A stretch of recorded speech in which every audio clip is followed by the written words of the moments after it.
Hey guys, what's going on? So today was supposed to be a rest day. It turned into an active recovery day, but no need to worry. I did take my pre-workout today. If you've watched any of my other videos, I always do rail against these pre-workouts.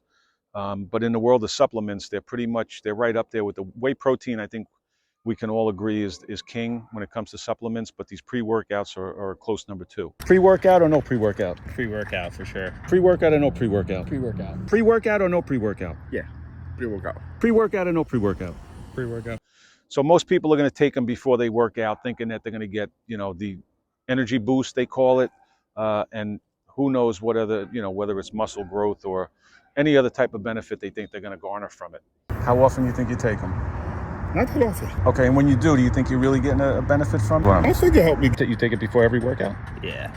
You think you're getting a benefit? I don't know. I don't know if I'm getting too much of a benefit, but it definitely gets me a little bit more pumped up. Are you taking it before every workout? Usually only when I need it, when I'm like tired. The main benefit you think you're getting from a pre-workout, you think it's just an energy boost? I get a way better pump when I take pre-workout, and yeah, I get an energy boost as well. You take it before every workout? Yeah, I use it. Okay, and are you looking for energy or are you looking for some other type of benefit? For the energy. Yeah. Normally use it for that. You take it before every workout? Yeah, I just took some now, yeah. Are you looking just for energy or do you think you're getting some type of other benefit? I look for it just for the energy. Yeah, usually I come 6 in the morning to the gym, so getting out of bed, it wakes me up.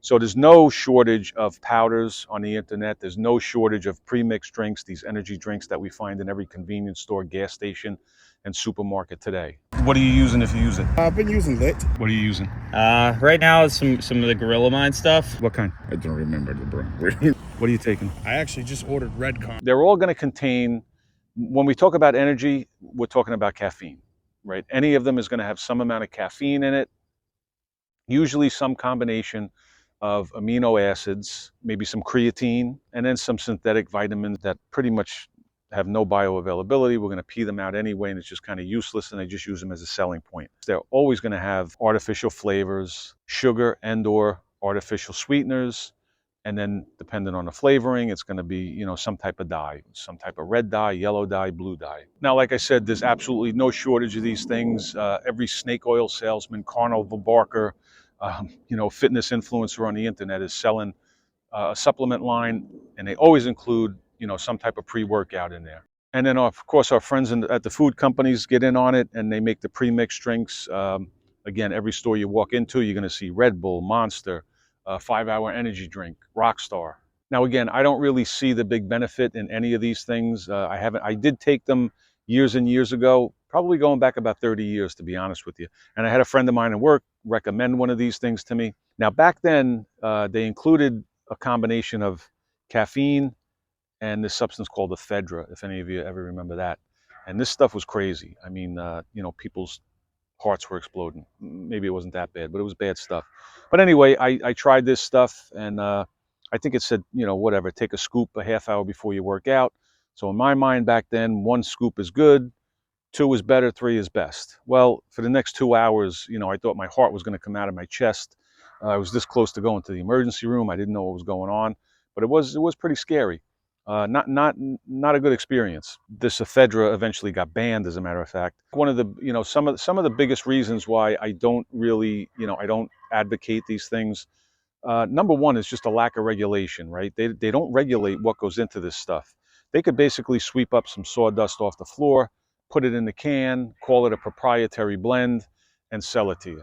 God only knows what they're putting on the label. There's inaccurate labeling going on. The amounts, the exact ingredients. You can't count on that to be accurate. You get all of these exaggerated claims, these companies, especially the fitness influencers, making all sorts of claims, the benefits that you're going to get out of it. This is your year. 2023, we not playing out here. New Year's resolution, it's your time. You got to go to hypelife.com, get your set, get the power set, and this is going to take you to new levels this year. Let's get it. There are potential side effects to some of it. Again, a lot of them I've seen anywhere from 100 milligrams to upwards of 300 or 400 milligrams of caffeine. That could be a lot for people that are sensitive to it.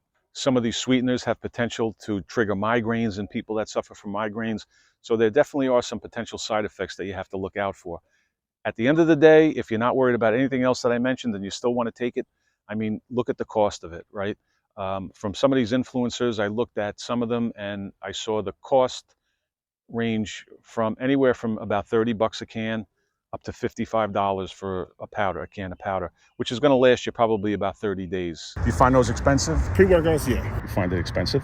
Yeah, for sure. How much does that cost you? I think it's $50 a pop. What do you pay for a can of that? $45. And then when you talk about these cans of energy drinks that you get, you go into any convenience store, I think they're going for anywhere between $2, $3, $4, $5 for a can. So all that said, again, I don't advocate them, but I decided, I said to myself, let me see if I could make one that would be, for lack of a better term, a healthier option. Leave out the dyes, leave out the sweeteners, leave out the sugar, and just get down to brass tacks. So ingredient number one, obviously, it's an energy drink. We want that boost. We're going to include some caffeine. So a reasonable amount is going to be about 200 milligrams. That's about a medium-sized cup of coffee. And that's going to vary depending on how you make the coffee and what brand and things like that. But it is a natural stimulant. It is going to help improve focus. It's going to give us that energy, and it's going to help with our endurance. Ingredient number two, I mentioned about a lot of them do contain, some type of amino acids. One of the most common ones you're going to find is beta-alanine. It's a non-essential amino acid. Has the potential to help with muscle endurance, help with fatigue, maybe give you some strength gains, possibly support muscle growth. All of these things that I'm talking about, I looked at some studies that claim that these are purported benefits of these ingredients that I'm talking about. Every study that I looked at, I'm going to list that down in the description. If you're so inclined, you can go check it out. Next up, another amino acid, L-citrulline, and that's mixed with malic acid. So the combination is called L-citrulline malate, and it's in a 2-to-1 ratio. So that combination of the citrulline and the malic acid has the potential to help us with our endurance, improve blood flow, reduce muscle fatigue, and increase the muscle pump. Now, the third ingredient I added in, it's pretty much a standalone supplement that a lot of people do use, and it's been proven to have benefits over and over again. Very safe supplement. It's been tested over and over. That's creatine monohydrate. It's a natural occurring substance. You'll find it in meat. You'll find it in chicken, salmon, things like that. You would have to eat quite a bit of that stuff in order to get the amount that you can get from supplement. So the creatine, again, in the form of creatine monohydrate, it has the potential to help with muscle strength, muscle mass, improve performance, energy production, and things like that. The next ingredient I used was beetroot juice powder. Again, pretty much a standalone supplement. A lot of people do take it on its own. It's rich in antioxidants. It has vitamins and minerals, and it has nitrates, right? And these nitrates are converted into nitric acid in the body, which makes it a vasodilator. It's going to expand the arteries and help with that blood flow, increase the pump. It has potential to lower blood pressure, so it can be beneficial to the cardiovascular system. Now, every one of these ingredients that I mentioned, I ordered right off of Amazon for a total cost of 105 bucks, okay? Now, what I did was, in order to be more consistent with the caffeine content, I ordered some caffeine capsules, 200 milligram caffeine capsules. So everything together, including the caffeine, cost me 105 bucks. If you leave out the caffeine and decide you're just going to drink your own coffee, you can get everything else for 88 bucks. What a bargain. So I took all these ingredients and mixed them together, and I came up with the Old Dog Power Boost. What I added in was 5 grams to each dose is going to be 5 grams of creatine, about 4 grams of beta-alanine, 5 grams of the citrulline malate mixture, 3 to 4 grams of beetroot juice powder, and then again, I took a 200 milligram capsule of caffeine. You don't have to do that if you want to take that powder and just drink that down and then say have a nice big cup of coffee to give you your caffeine. Now, with everything that I ordered, again, including the caffeine for 105 bucks, I did some quick math, and you're going to get probably 3 to 4 months worth of pre-workout doing it on your own that way. When you compare it to these energy drinks that you buy in the convenience stores, the stuff that you're going to buy off the internet, it's a big, big savings. And in my opinion, much healthier because, again, we're leaving out the artificial sweeteners, we're leaving out the sugar, we're leaving out the dyes, and we're leaving out the artificial flavoring. So if you have any interest in trying something like this, what I did was I made up a PDF file, and I put in all of the ingredients, how I mixed it, where I ordered everything from, the links, and I also mentioned all of the studies that I looked at while I was doing my little bit of research to try and come up with this concoction. So if you're so inclined, there'll be a link down below in the description if you want to click on that and you could just download the PDF and take a look at it yourself. It's going to be a Google Drive link if by chance there's any issue with it.